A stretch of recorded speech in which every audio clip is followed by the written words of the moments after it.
From Dodge City and to the territory on west, there's just one way to handle the killers and the spoilers, and that's with the U.S. Marshal and the smell of Gunsmoke.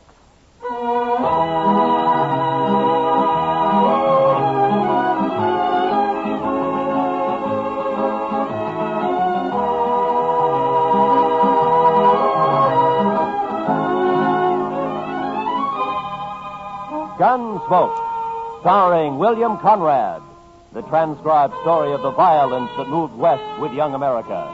The story of a man who moved with it. Matt Dillon, United States Marshal.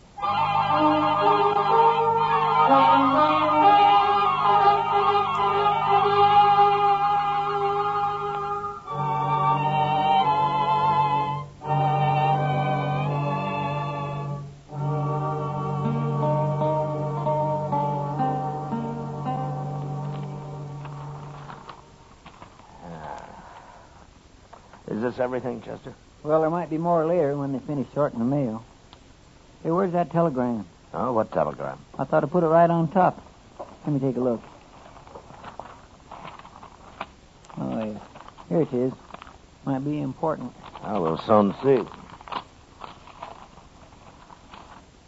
Well, it's from Bill Hickock. Up in Abilene? Yeah. What'd you say, Mr. Dillon? Teeters and Gridler headed for Dodge. Keep them there, but don't arrest them until I get there with murder witness. Or I'll write Washington all I know about you. Signed Hickock.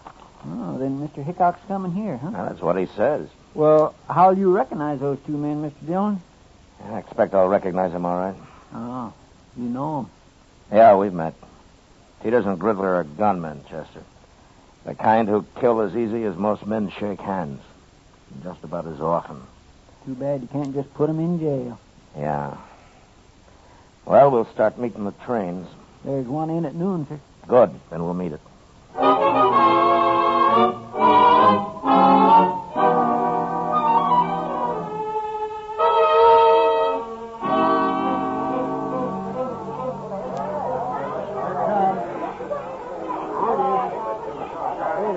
What'll we do if they are on this train, Mr. Dillon? Nothing, Chester. I'll find them later and talk to them, but not in a crowd like this. Yes, sir. You know, every time I see a train, I am just overpowered with the urge to travel. Oh? Where to? Anywhere. Anywhere but Kansas. Well, I don't think you'd like it back east any better. Why not? You just have the urge to come out west again. I know your kind. I suppose you're right, sir. But still, it'd be good to walk down a street that wasn't all heat and dust and that wasn't crowded with a lot of grimy men looking for trouble. And I wouldn't mind seeing some women, married women, with kids and parasols and Wait a Bibles minute, Chester.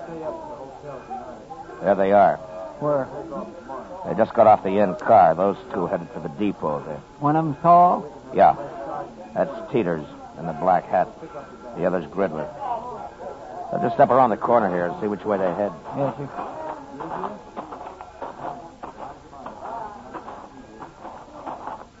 There they are. Yeah. Looks like they're going to the Dodge house. Now, let's follow them.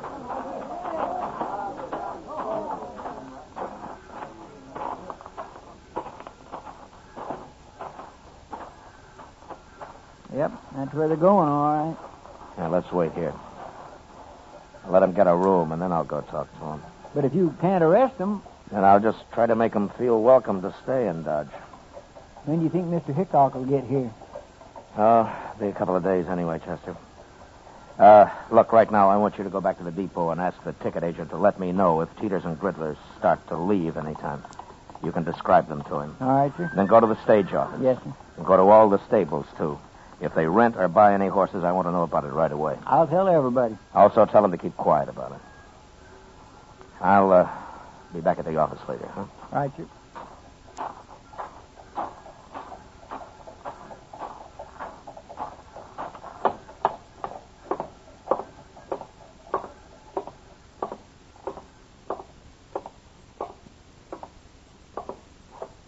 What can I do for you, Marshal? Two men came in here just a minute ago. One of them was tall, black hat. Well? Well, what, Marshal? You were here. Did you see him? Those were gunmen. I could tell. The tall one's Teeters and the other one's Gridler. Those the names they gave you? Yes, but there'll be trouble if you try to arrest them here, Marshal. Can't you wait until they're outside in the street someplace? No. What if they're after you? I've got nothing to do with men like that, Marshal. There's no reason in the world that Now, they... just take it easy. They never heard of you, and I'm not going to arrest them. But since you're a good, helpful citizen, maybe you can tell me what room they're in. Certainly, Marshal, certainly. Number 25. Up the stairs and turn to your left. Thank you very much.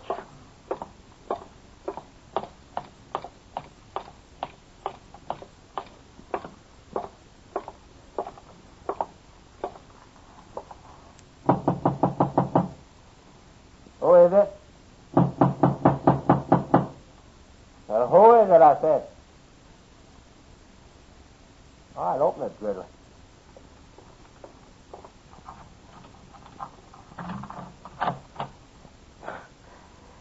You can put your gun away, Gridler. I just came for a little talk. And make your talk, Marshal. No, I ain't polite, Gridley. Let him in. You watch him better inside, anyway.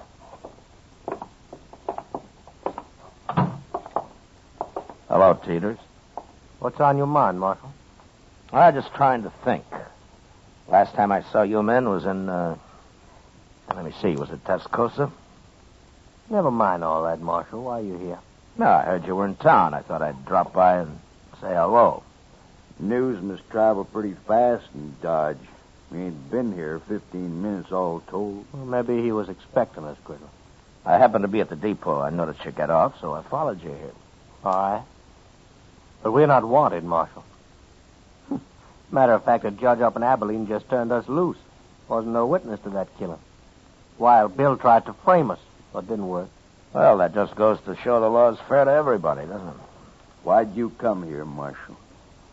Just to let you know that I'm still the law in Dodge and that I don't want any trouble here. And with men of your sort, I always like to mention that. We're not looking for trouble. Good, good.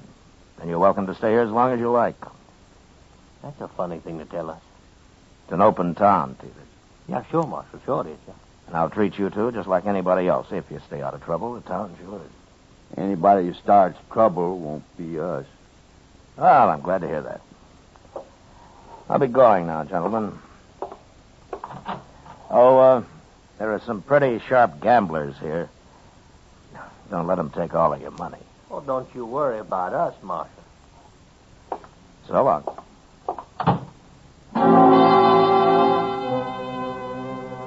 There was no way of figuring how long Teeters and Gridler might stay in Dodge.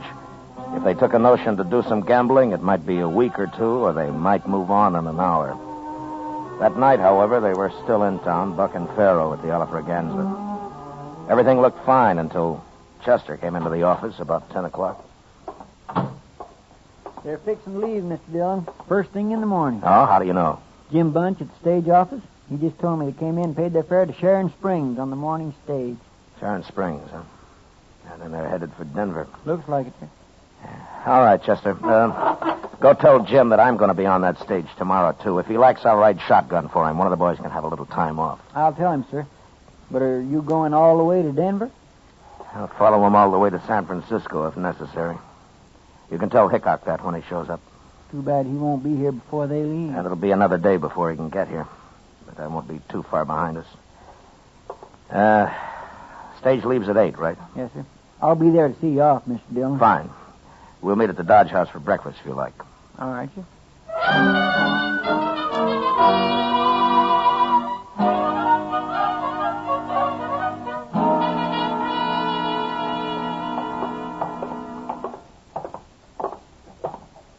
The stage looks like it's all ready to go, Mr. Dillon. Yeah.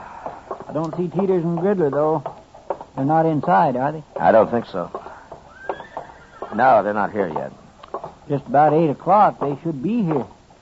Well, it doesn't matter, Chester. If they've changed their minds, it's all to the good anyway. Want me to go ask Jim Bunch if he's heard from him, Mr. Dillon? No. Let's just wait here. Oh, say, I forgot to tell you.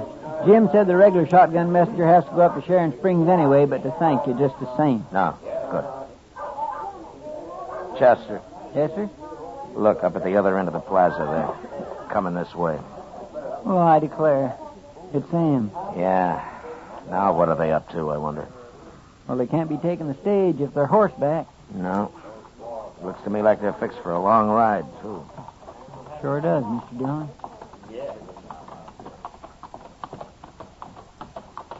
You're up early, Marshal. Yeah. So are you, Teeters.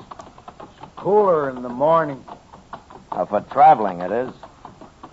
So long, Marshal. What's the matter? Did you lose all your money last night? Yeah. Next time we'll follow your advice. So long. Will we go after him? Chester, you stay here and explain things to Wild Bill. I'll be on their trail. As soon as they're out of sight, I'll get my horse. You can tell Jim I won't be taking the stage. All right, sir. I'll leave as clear a trail for Hickock as I can. Yes, sir, I'll tell him.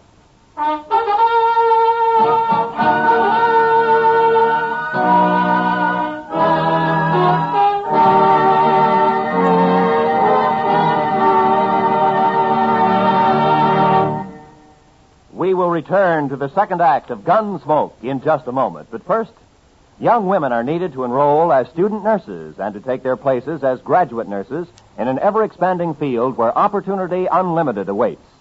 Older women should seek careers as practical nurses where fine living and fine working conditions are in prospect.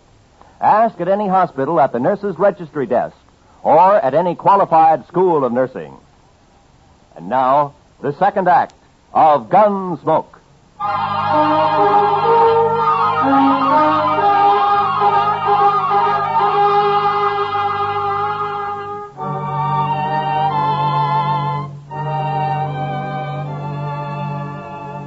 I did my best to stay out of Teeters and Gridler's sight.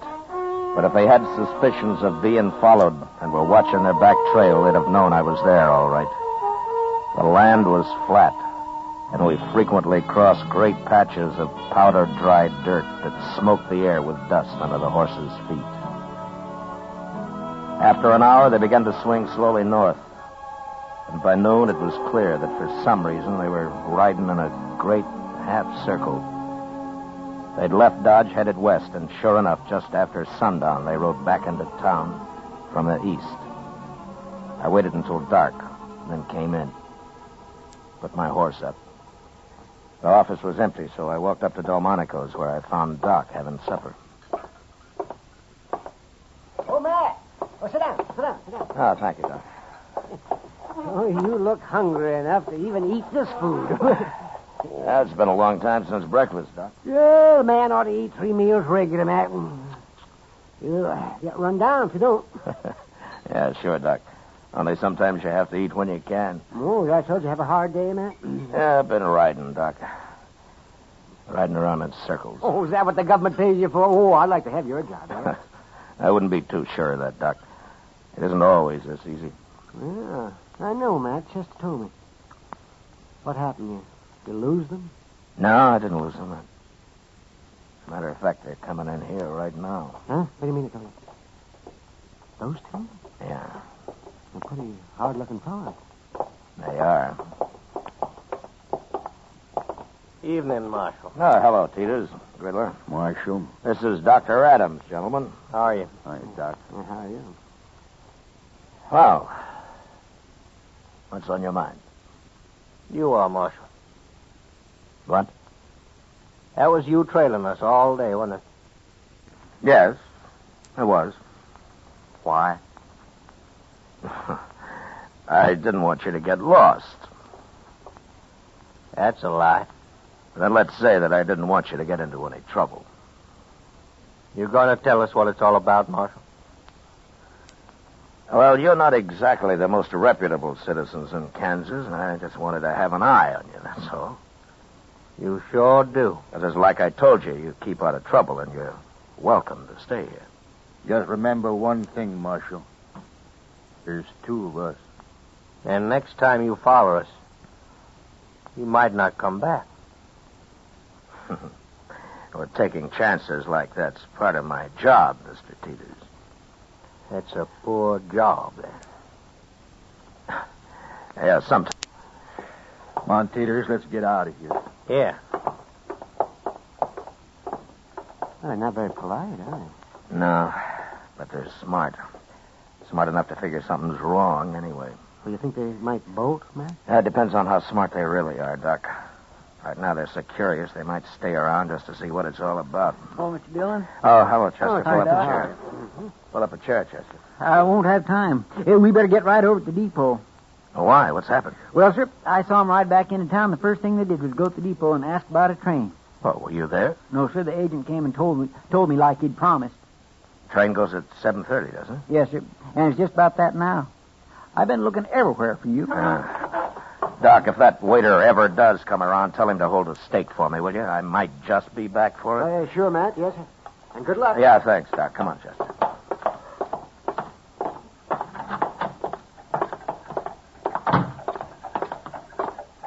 Are you going to go on the train with him, Mr. Dillon? No. Hickock's sure to be here in the morning, Chester. If I can keep him off this train tonight, I doubt they'll try anything else till tomorrow. Yeah, but you can't arrest him. Yeah, I know. Well, then, I'll just face him off it, Chester. So keep your head up. Yes, sir.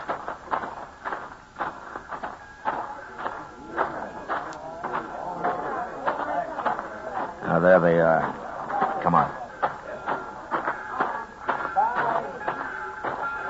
You come just to say goodbye, Marshal? Not exactly, Peters. Oh? You can take the train tomorrow if you like, but not this one. Why tomorrow? Well, I've got orders to keep you in sight till then. Orders from who? It doesn't matter.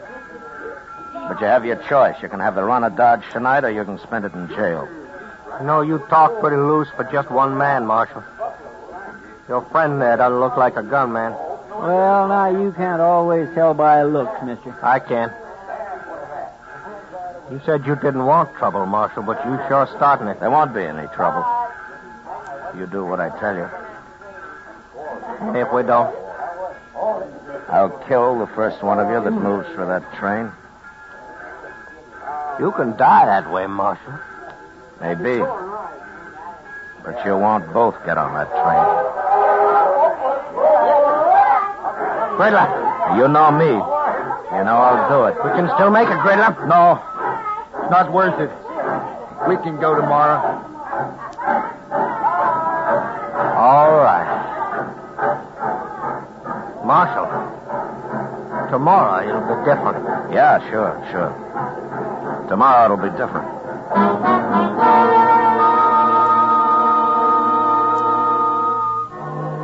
Chester and I met the noon train next day.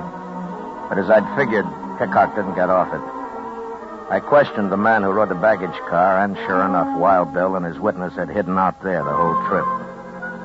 As soon as the crowd left the depot, we walked down to the car. Crawled under it, and pounded on the door on the other side. Who is it? It's Dillon, Bill. Open up. Oh, jump up, Matt. Come on, Chester.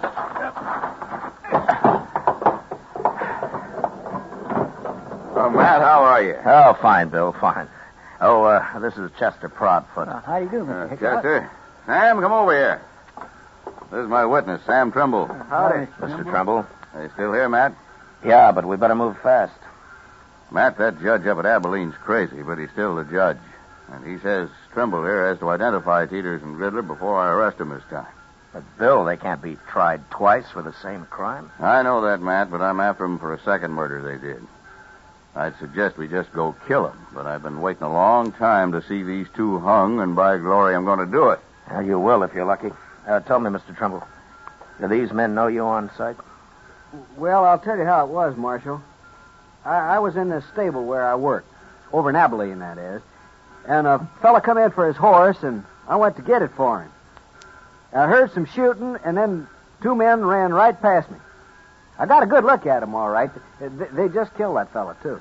You mean you don't know Teeters and Gridler? I never heard of them, Matt. There's no pictures of them I know of, but he can identify them when he sees them. Yeah, sure, but what about them? Will they recognize you, Mr. Trumbull? Gosh, I don't know, Marshal. I hope not. They'd kill me on sight, wouldn't they? I hadn't thought of that. Well, you just do what we tell you to, and you'll come to no harm, Trimble. Dillon and I are a fair match for those two. If they start any trouble, we'll be on them so fast they'll die on their feet. taking a terrible chance. I hadn't thought of that. Easy, Trimble, easy. An hour from now, we'll have them in jail with their teeth pulled. I sure hope so, but how are you going to do it? Just go find them, that's all. As soon as we get them locked up, I'll buy you the biggest steak you ever ate, Trimble. Come on, let's go.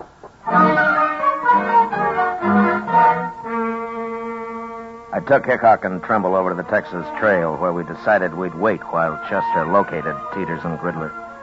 Then we'd just walk in on them and get it over with fast. I introduced the two men to Kitty, and we ordered a couple of drinks for Trimble, who was getting jumpier by the minute. What are you two heroes doing? Getting this poor man drunk enough to fight him?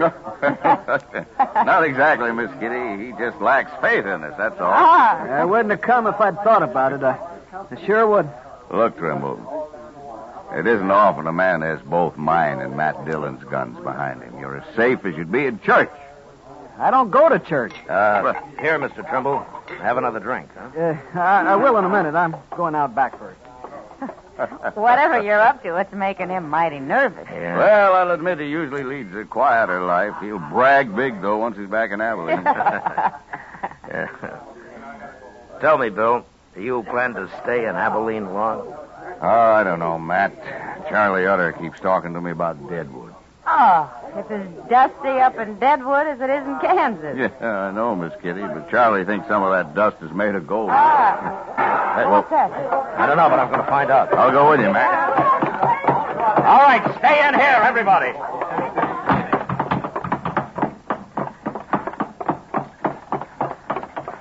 It was Teeters and Gridler. I was just crossing the street and saw them run out of the alley there. All right, come on.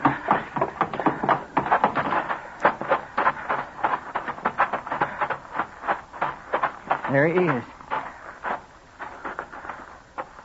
Yeah, it's Trimble. What happened, Trimble? They shot me. I was going to run away. And he got scared and ran right into him. Yeah, we shouldn't have let him alone at all. They said they saw me with you, Mr. Hickock. They said that's all they needed to know. And they shot me. Chester, go get the doc. Hurry. Yes, sir. Tell me, Trimble. They were the men who killed that fellow in Abilene. You recognized them all right? No, I never saw these two before. It wasn't them. What? I knew I shouldn't have come. I got killed for nothing. Trimble.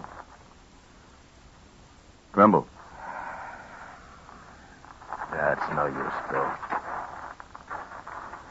Yeah. He got killed for nothing, all right. They must have figured he was a witness to some murder they did commit. Well, anyway, they'll hang for Trimble now. Let's find them before they get out of town, Matt. We'll find them even if they do. Hickock and I walked out of the alley and into the plaza. There were a couple of citizens who'd heard the shooting and had seen Teeters and Gridler run out of the alley. Told us that they'd gone into the Dodge house, and we followed. From the look on the clerk's face as we went past him and up the stairs, I knew that they were in their room. When we reached it, Bill stood on one side of the door, and I on the other. Think they'll fight, man? Well, let's ask them.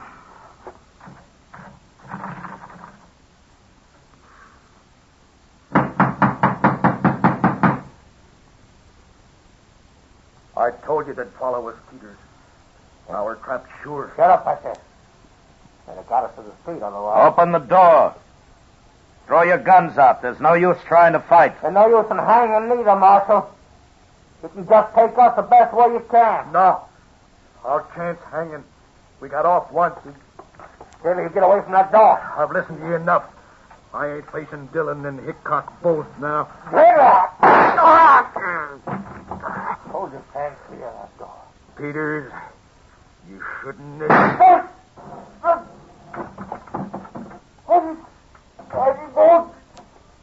Don't you try to convince us.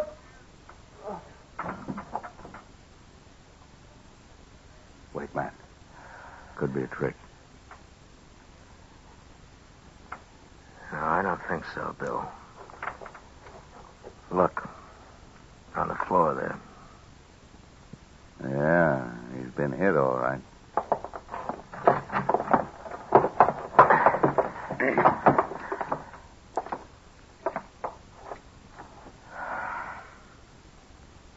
Well, they're both dead. Well, I sure never expected this. Saved us doing it, maybe. Riddler lost his nerve. Blast him. Shooting was too good for these two. I wanted to see him hung. How things don't always work out, Bill. No, they sure don't. Not lately, anyway.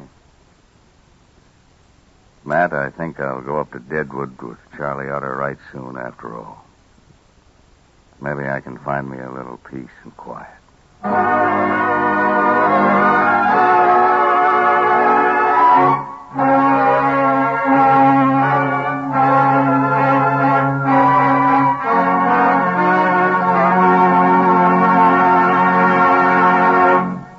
Gunsmoke, transcribed under the direction of Norman MacDonald, stars William Conrad as Matt Dillon, U.S. Marshal. Tonight's story was specially written for Gunsmoke by John Meston, with music composed and conducted by Rex Corey. Featured in the cast were John McIntyre, Lawrence Dobkin, John Daner, Joe Duvall, and Harry Bartell. Parley Bear is Chester, Georgia Ellis is Kitty, and Howard McNear is Doc. Gunsmoke is heard by our troops overseas through the facilities of the Armed Forces Radio Service. Join us again next week as Matt Dillon, U.S. Marshal, fights to bring law and order out of the wild violence of the West in Gunsmoke.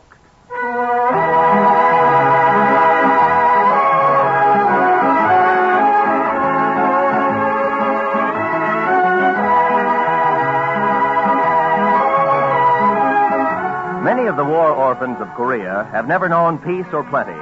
Their lives have gone from bad to worse. Now their future is in our hands. Without help, they cannot live. We can send them food through CARE, the American Package Sending Relief Agency. Send your contribution to CARE's local office or to CARE New York or CARE Los Angeles. This is Roy Rowan. This is the CBS Radio Network.